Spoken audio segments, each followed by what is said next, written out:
ছেষট্টিটা mobile সহ প্রায় 11 KG গাঁজা উদ্ধার করল আসানসোল উত্তর থানার পুলিশ।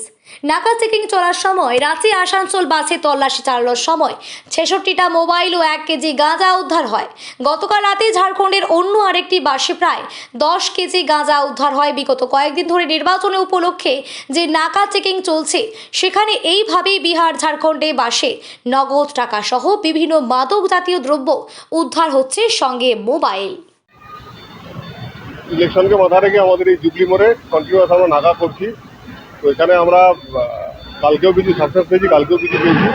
আজকেও আমরা আজকে কিছুক্ষণ আগে আমরা একটা ঝাড়খণ্ড থেকে আসা বাসে 1 কিলোর বেশি কিছু গাঁজা আর আমরা মোবাইল হ্যান্ডসেট পেয়েছি।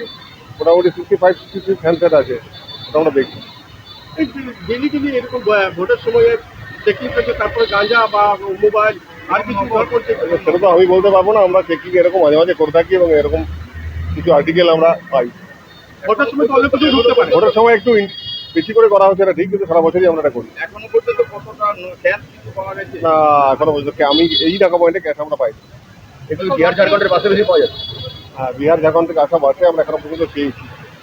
কাল রাতে গাঁজা কাল রাতে আমরা 10 কিলো 100 গ্রাম গাঁজা পেয়েছি। কেস হয়েছে, ইনভেস্টিগেশন চলছে। হ্যাঁ, ওটা ওই বাসে।